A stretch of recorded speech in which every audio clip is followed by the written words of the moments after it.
What's up, heroes? Welcome to the Producer Life Podcast, episode 81.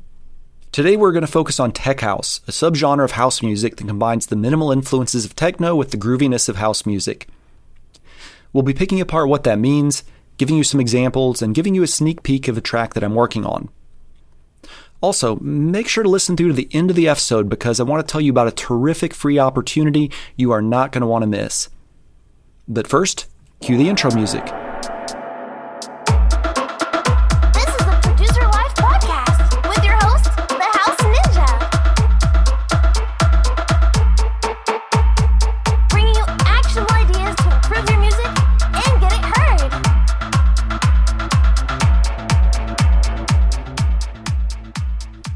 Tech house is a subgenre of house music that takes on some of the minimal influences of techno.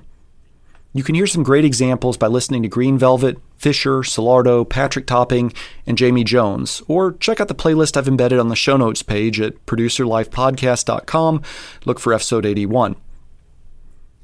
Start by finding a song you love from a popular commercial artist, maybe one of the ones I just listed. Use that as your reference track. Buy the song on Beatport or wherever you like to purchase music, because this is a critical step because that track is going to help you with your arrangement, mixing, and finally mastering. Start by breaking the track apart. If you're using Ableton Live, drag the track into your DAW and then carefully listen to 8-bar sections at a time and label what's going on using locator markers.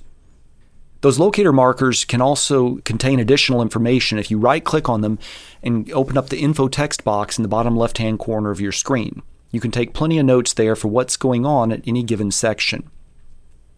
Alternately, you can create an empty audio track under your reference track and then use empty audio clips to take notes. For example, your audio clip might be labeled filtered kick and snare only in the breakdown section. Obviously, you're not going to copy their arrangement entirely, but it can give you ideas for which instruments to select, how your favorite artist brings instruments in and out, how much reverb they apply, etc.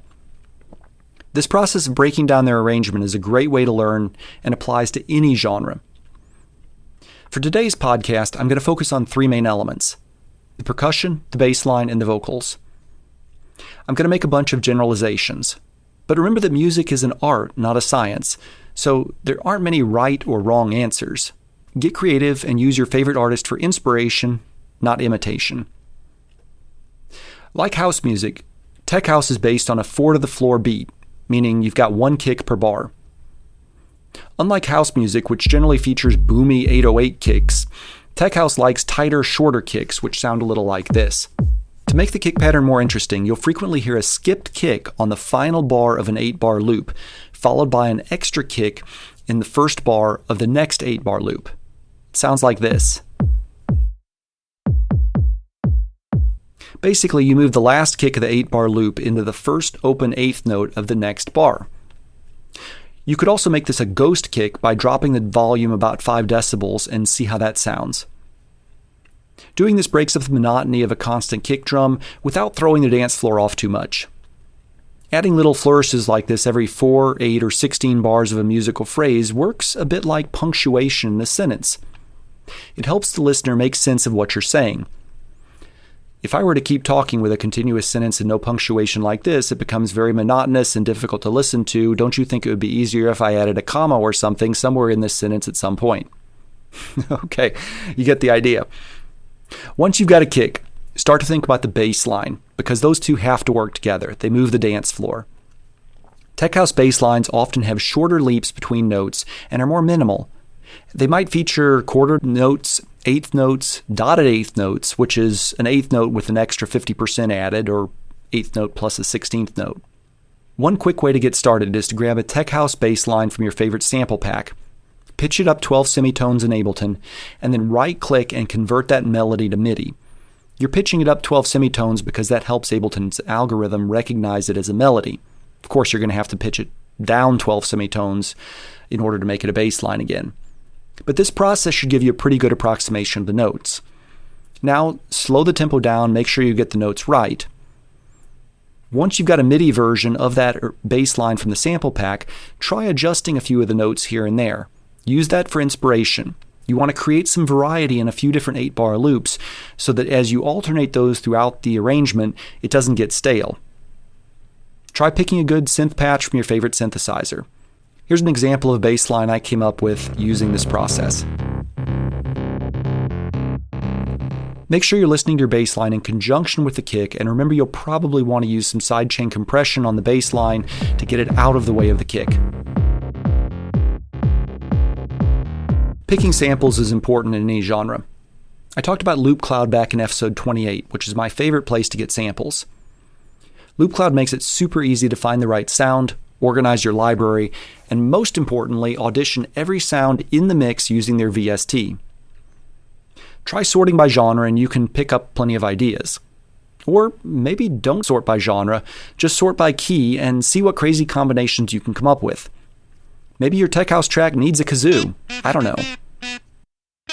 Almost a decade ago, who would have thought that some of our biggest chart-topping EDM hits would combine country and folk elements like Avicii's Wake Me Up? Maybe polka techno is the next big thing.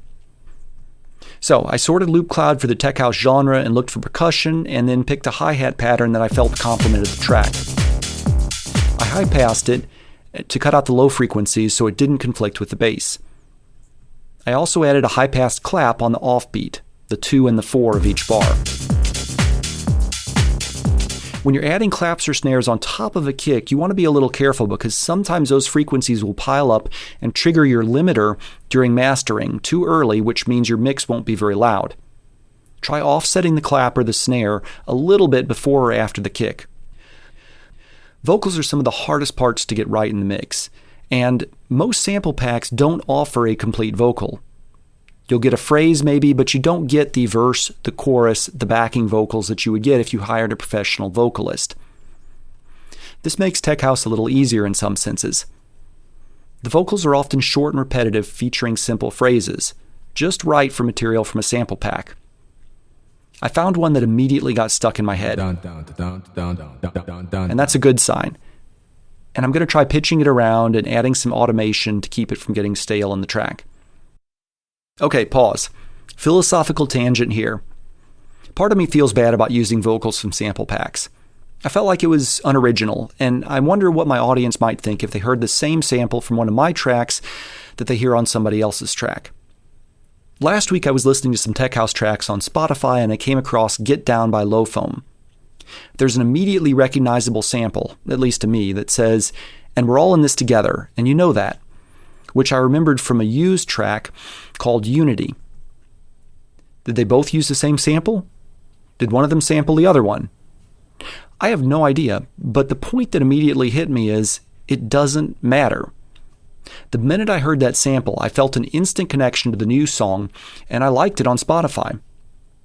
Sampling other people's tracks is a time-honored tradition, ideally legally by licensing it through a sampler site or maybe using a site like tracklib.com. So, on further reflection, I don't know that it's a big deal if you wind up using the same vocal sample as somebody else. It may even be helpful because it creates an instant connection in your listeners' minds between the two songs. I'm all for originality, but I also love sampling, mashups, and remixes, all of which are based on using other people's work creatively. One caveat. If you're using samples, and especially vocal hooks, that are easily recognizable by algorithms, you shouldn't be turning on YouTube or Facebook monetization with your distributor, as you're likely to cause some copyright claim headaches as the algorithms struggle to figure out whether the song is yours or somebody else's. Okay, enough with philosophical tangent. So we've got a kick, bass line, percussion, and a vocal all in an 8-bar loop. Those are the core elements of a tech house track. From there, a lot of this comes down to analyzing your reference track for arrangement and thinking about when you want elements to come in and out. You could also add some chords and a melody, although those are less important in tech house than in something like progressive house. This particular track is still a work in progress for me, but I'm liking it so far. Don't forget to add some automation to keep things interesting.